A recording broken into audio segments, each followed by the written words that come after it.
Greetings! Hello to everyone out there in YouTube land. My name is Belle.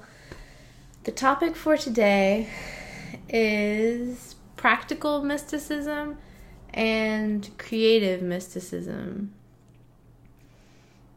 It's a little bit something that's making me nervous because I feel like there's so many ways, at least for me, maybe you're different.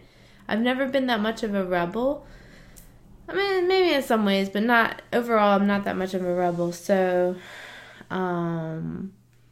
there's so many ways growing up that we're indoctrinated or made to think that there are tons of outside authorities that we should always follow. And obviously, the most relevant one to what we're talking about today would be religious figures. People telling you what to believe in terms of religion or spirituality. But I feel like any type of authority that I have been taught to believe in that authority over myself, all of that has been a little bit negative in the long term for me. I feel like I never had a chance to break out of that much. I don't know if you can relate to this, but I feel like, as I was growing up, I was trying to learn everything, learn the ropes, and then I never really had a full reset to realize that this is a difficult topic. So I never had a full reset to realize my own empowerment, and there is so much garbage out there trying to tell us what to believe. So I really believe in the individual making her own decisions and going through life with like, for instance, for me, I would like to go through life with my own spiritual path intact, and like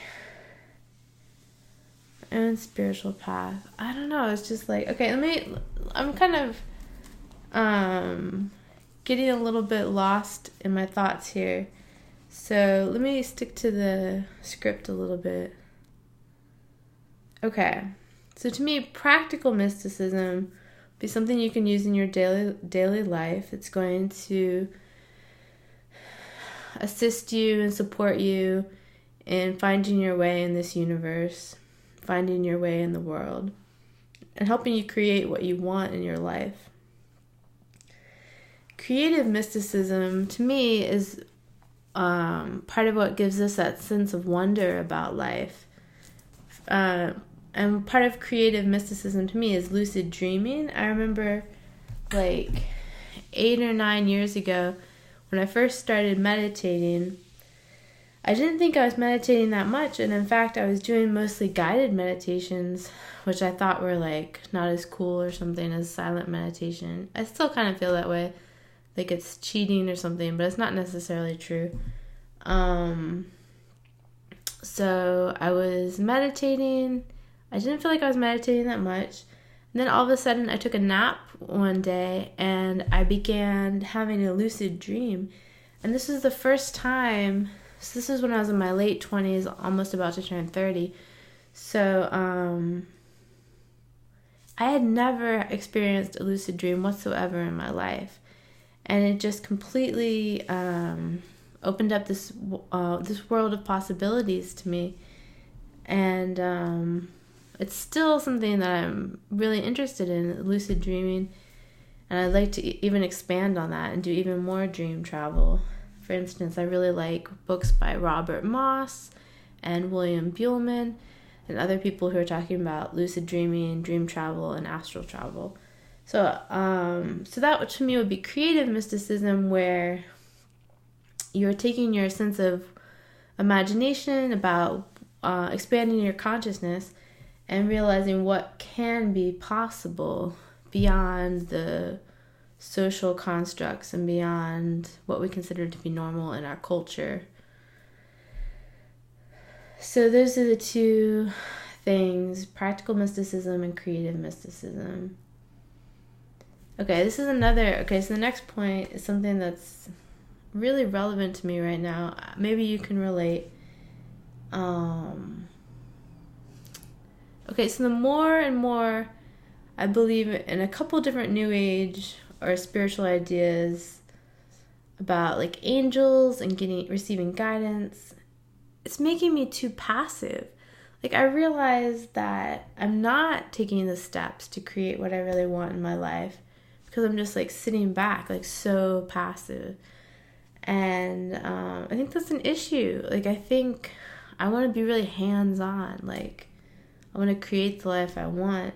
So that's getting back to the practical and creative mysticism. Like, how can we actually use spirituality and mysticism to empower us and not hold us back through being passive and just waiting and waiting and waiting for something to happen, which is never going to happen because we have to create it ourselves. So in a way, we have to break free of any ways that we've been indoctrinated to believe that there's a spiritual authority above us. And this is where I'm some people would consider that way too rebellious, right? I mean, this is not religion whatsoever. I'm talking about an individual sitting down and meditating and lucid dreaming and just discovering what she finds. And it's really important to me. And so it's almost like you could call it be your own priestess of life. Because I do believe that there could be a shared sense of energy and information in life. And I understand that people in their spiritual practices are interacting with different types of deities. And I believe that people are telling the truth about that. But what I don't believe is that there's any authority above us, which hopefully doesn't make me a Satanist or something. I don't know. It depends on who you talk to, I guess. But anyway, there's no authority above you. That's my belief. And so I can't be so passive. It's not going to work out. Like, nothing's going to happen in my life if I'm just passive and just waiting for nothing to happen. You know, I feel like I'm waiting for, I don't know how to put it. It's like I'm just waiting for someone to notice me or someone in a spiritual way to be like, oh, you should do this, or I see your skills and you should do this. But obviously as an adult, that's not true at all. I have to empower myself and realize that I have to create what I want with my own two hands, my own mind. So, okay, so this is how I'm not a Satanist, actually. Because I think, I could be wrong, but I think Satanists are rebelling against Christianity in some cases. So I'm not trying to rebel against anything. I just literally don't believe in a lot of stuff. I don't believe there's any authority to life whatsoever. And I think there's a great quote from Terence McKenna about that. About how, I wish I should have written the quote down. But it's like he's making fun of people, and he's like, it's like people think there are these gatekeepers that are deciding what reality is. And Terence McKenna's like, there is no authority on reality. Like, it's just us exploring and discovering things. And that's definitely paraphrasing. He put it much more eloquently, because he has a great way of saying things. But, so I'm not a Satanist, I don't think, because I don't worship anything, Like, I think, anyway, I think there's probably reasons to worship things. If you want a certain intention or you want to receive a certain type of energy from what you're worshiping, I don't know. I think there's a lot of different topics related to that to delve into at some point. But I'm not trying to rebel against anything. I just feel like I want to be myself, have this pure sense of freedom to explore and discover things, to just meditate and see what I find.